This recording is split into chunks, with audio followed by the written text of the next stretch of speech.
Welcome. I'm Dr. Owen Anderson, and today I want to look at some themes in the study of the history of philosophy. Some things that come up when you study philosophy and philosophers over time, and you can apply these pretty well to any philosophy you're studying, whether it's ancient, modern, medieval, East, West, anything you're studying. These are important themes. Let me share my screen with you, and you can follow along on my notes. Now I have 7 themes here. I'm going to expand them as we're going in our lecture here, but you might just take them down as these first 7, and then I'm going to give 2 examples from Plato and Aristotle in order to apply the things I am showing you here in these themes. And Plato and Aristotle obviously are very formative for all of Western philosophy, but these same kinds of things would apply if you're studying philosophy from other areas. So, the first theme when you're studying the history of philosophy, number one, I'll put it down here and I'll expand on it. Number one, reason and meaning. Philosophers are attempting to give an explanation of the human experience. They want to explain our experience. And when they see that a previous explanation runs into contradictions and isn't able to explain, they say it, though they see it and others see as well, it has no meaning. It doesn't actually give meaning to what I'm going through. So let me give an example from the beginning of philosophy. Philosophers in Greece were initially materialists because they were responding to the overextended supernaturalism of things like Homer's epics and Hesiod's cosmogonies. And so this idea that the gods control things doesn't really explain what's going on around me in the world. And so they looked for material explanations, but their material explanations also ran into problems. The first philosopher, Thales, said all is water. But if all is water, then how do you account for dryness? Water's A, dryness is non A, and A doesn't explain non A. And so that explanation also was inadequate. It failed to explain and give meaning to our experiences. And so humans or philosophers are using reason to try to interpret their experiences in order to make sense of the world and have meaning. And that's really where philosophy begins, is that pursuit of meaning. Sometimes it's called the love of wisdom. Wisdom is like knowing how to live or being skillful at living. And so the word philosophy just means love of wisdom. But you can see how those are really similar still. Knowing how to live means you first have to understand what is real and how to explain the world around you.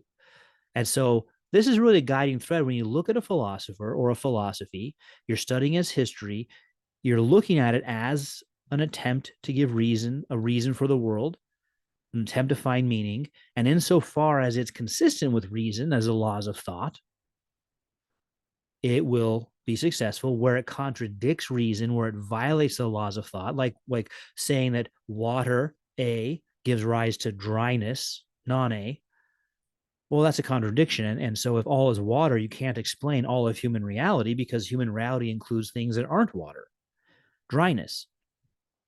And so that's a theme in any history of philosophy you study, will be this attempt to explain the world. And usually what happens is the next generation of philosophers or the next school of philosophers sees the inadequacy of the previous school and tries to correct it. But then we can also evaluate that correction and see, did you adequately correct it, or did you yourself violate the laws of thought? So reason and meaning you'll see as a theme. Really, that's the first one because it's guiding all the rest of what's going on in philosophy. And then second point, skepticism and clarity. You'll very often find that a philosopher will use reason to critique a previous philosopher and then give his own explanation, which itself violates reason. But instead of admitting that and changing his mind, he will say, we just can't know. Knowledge is impossible. the highest reality is beyond our grasp. That's called skepticism. Skepticism isn't simply the idea that you're critiquing others, you're being skeptical. It's this claim, yeah, at the end of the day, we just can't know. Reality is beyond human comprehension. And so, although the philosopher begins with this idea of using reason to give an explanation, when their own explanation runs into problems, which should be a proof that you set it aside as inadequate, instead they'll hold on to it and say, but yeah, we just can't know at the end of the day. We don't know what's real. We can't use reason to figure it out. Now, that's in contrast to saying there are some things that are clear. Basic things are clear to reason. And the basic things have to do with some of the next themes we're getting into, like themes 4 and 5 and 6 and 7. But the basic things, the complex things, assume the basic things, and the basic things are clear to reason. If the basic things aren't clear to reason, then we can't know anything. And if we can't know anything, then nothing I say is or do is meaningful. And so if a philosopher is going to be consistent, they have to say, hey, nothing I'm saying is meaningful. You don't have to listen to me. But they don't do that. So that's sometimes called the existential test. They aren't living what they preach. It's also called hypocrisy. But if you're being consistent, then you'd have to believe that if there is meaning, then some basic things are clear. And the responsibility is on us. Notice what the skeptic did. The skeptic said, since I haven't figured it out, the world is unknowable. Clarity says, the basic things are clear, but I'm the one who hasn't been using reason. And I should change and start using reason. It's clear. The problem is in my not using reason. So, third, presuppositions and systems. Presuppositions, or a supposition, is a belief. A presupposition is before that belief or assumed by that belief. And you can keep tracing that back because this supposition has a presupposition, meaning for the supposition to be true, the presupposition must be true. But that presupposition then becomes a supposition with its own presupposition, meaning it must be true if the supposition is true. And you can trace that back all the way to the very first. There is a most basic concept. Eternal existence is our most basic concept. And from there, you'll find that this is actually our next point. So I don't want to rob our next point. I won't explain it now, but it gets into the second half of this point, system. Each philosophy attempts to build a system on its basic belief. A system is a explanation of all of human life, all the different facets of human life. A philosophy tries to explain based on its basic belief. And so the system can only be coherent if the basic belief is true. And so we begin with the most basic beliefs of the system. We don't have to look at what each different philosophy says about some other topic like taxation. Well, that's not a very basic topic. That has a lot of presuppositions, but we should look at what each philosophy says about eternal existence, which is our next point here. But we also need to remember then that philosophies come in systems. And so if we find a philosopher who says something true, and it'd be very difficult to find a philosopher who only says false things. Maybe they say mostly true things, but their true things are worked into a system which has an order to it. It's not like a bowl of spaghetti where there's no order to the noodles. It's an ordered system. Basic beliefs build on the next level to the next level. And so when you're told, hey, this philosopher said this really neat quote, you say true, but where does it fit in his system? And so this philosopher, let's say, said we should be like God. And this philosopher said we should be like God. But they mean very different things by the word God because of their system. So you can't say, see, philosophers generally say that we should be like God. Well, they mean different things, though. So you got to learn what their system teaches to understand the context of individual beliefs. Individual beliefs have their meaning within that system. And then fourth, eternal and temporal, or real and permanent and unchanging, versus impermanent, changing, and unreal, in the sense that it wasn't, it is for a moment, and then it isn't anymore. And so you'll find really this is where each philosophy begins. After their epistemology of trying to make sense of the world, use reason to find meaning, many times ending up in skepticism. Now they'll say, this is what I think is eternal, and this is what I think is temporal. And really, there's not very many views. You'll find that there are the monists, material monists, and spiritual monists. These are persons who say all is eternal. So the materialist says all is matter, that's all that exists, and it's all that ever has existed. The spiritual monist says matter is not actually real, it's unreal. Only mind or spirit exists, and there's one consciousness, and it's eternal. And then there's dualism, which says both matter and mind exist, and they're both eternal. We'll be looking at Plato and Aristotle, who were dualists. So they say both kinds of things exist, and they try to account for change this way, because the monist has a hard time explaining change. Why do things go from not being to being? If all is one, then change is unreal. And that's what the monists like Parmenides conclude.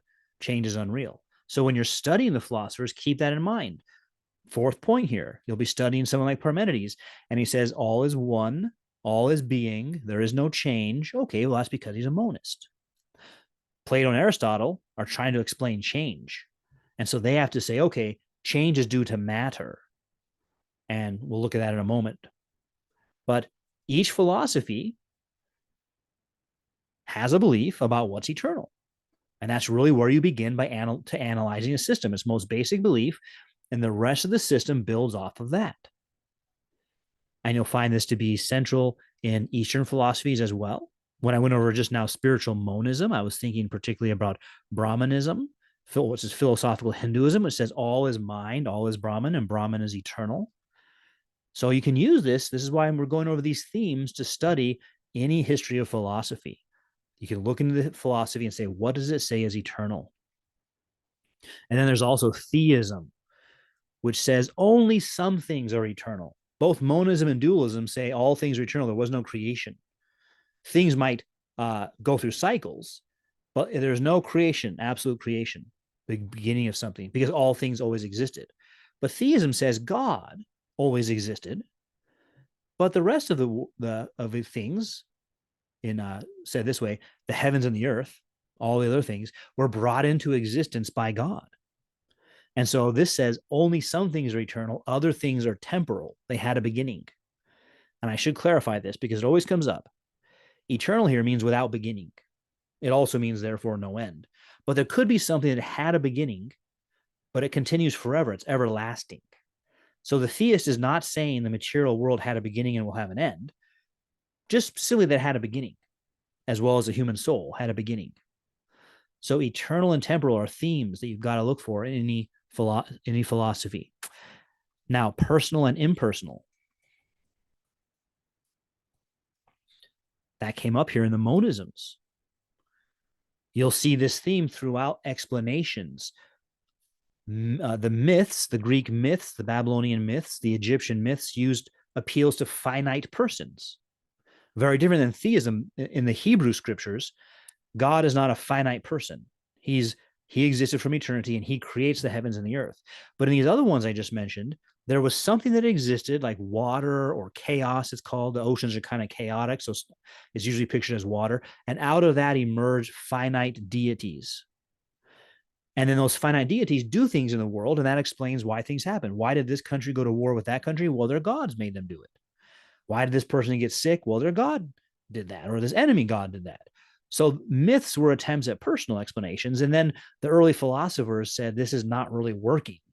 These explanations don't really explain anything. They're so fallible. They're so often wrong. We must look somewhere else. And so they began to look at just matter, but just material stuff. That's what explains everything else. And so you'll still see these today. You'll see materialists today working in the sciences, maybe, and saying that there are theists, there are many Christian scientists, but specifically, you may find modern materialists that go into science and say there's just matter. That's all there is. There's just the periodic table of elements that explains everything else. But then you'll also find people who say, no, the basic reality of the world is personhood, it's spirit, it's consciousness. And there's just this universal consciousness. And so that's an attempt to explain the world in personal ways. And it's really a difference up here between the material monist and the spiritual monist.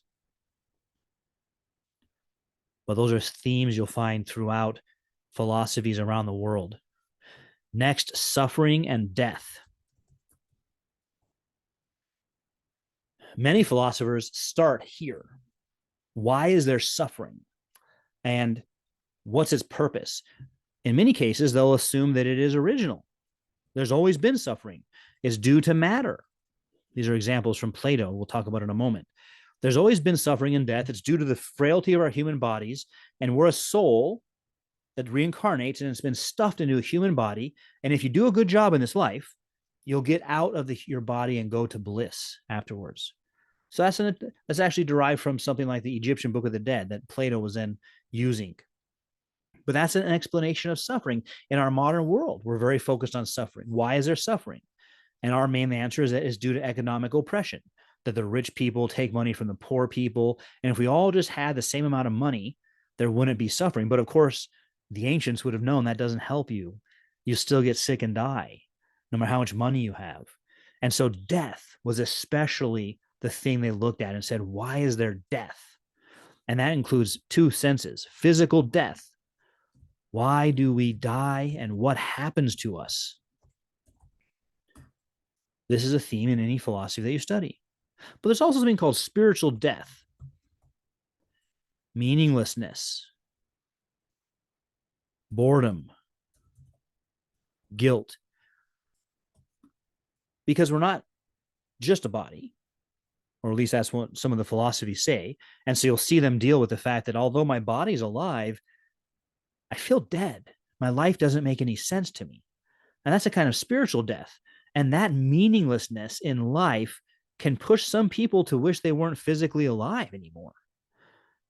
And so there's this interplay between physical life and spiritual life and the search for spiritual life. You might have heard about that, the philosopher's stone. It's a stone, and if you touch it, you become immortal. You don't die. Or a fountain of youth, and if you drink the water, you become immortal. You don't die. Well, that means you don't die physically, but what about spiritual life? You could be alive physically, but just an awful person. And so philosophers have also wanted to have enlightenment. How can I become a better person? How can I go from being either immature to mature, or not just immature? I've got some problems. And so they seek things like enlightenment, and they say, well, enlightenment will change you. But so underneath this point 6 are these themes of why is there suffering? How do we get out of suffering? And what do we do about suffering that's not caused by physical things? It's caused by spiritual problems. What will cure us? What will save us? Those are themes you'll see coming up. And then the last one, point 7, is just one thing: the good. It really caps off all of them in one way: the highest end, what is sought for its own sake, not for the sake of something else.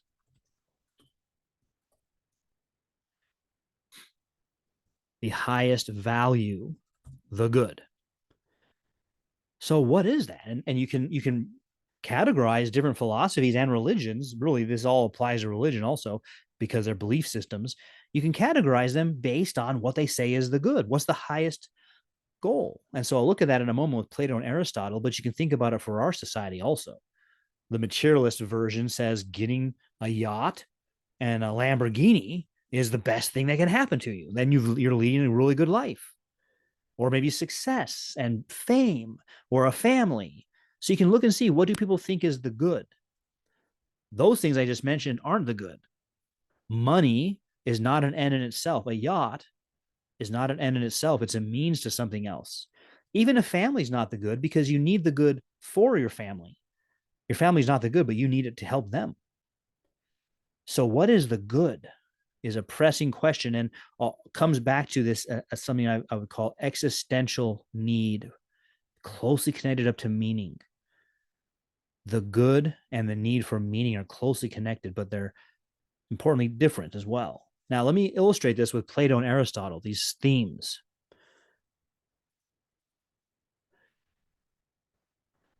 These are perhaps the two most famous philosophers in the West. And what Plato said is eternal are the ideas. Think about the idea of a triangle. If you see a triangle drawn on a piece of paper, it's not a perfect triangle, and the paper will decompose and it'll disappear.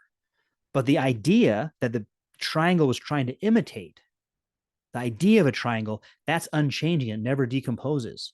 So that's why I said he's a dualist. Why I said there's two things. There's the ideas, and then there's the matter. And there's a third thing called the demiurge, who's Plato's god. And he tries to shape matter to look like the ideas. So the world around us is the imperfect creation of this demiurge trying to make material things, which are limited, look like the eternal ideas. And so Plato believed that the soul reincarnates and it goes through many lives until it becomes just. And how does it do that? This is related to that point on suffering. How does it become a good person? Through its own works. It just makes itself better over time. The material world is a shadow. He has a famous allegory of a cave where someone is in a cave with a fire behind them, and between them and the fire there are people with figurines that make shadows on the wall. And that's what our world is like, he says.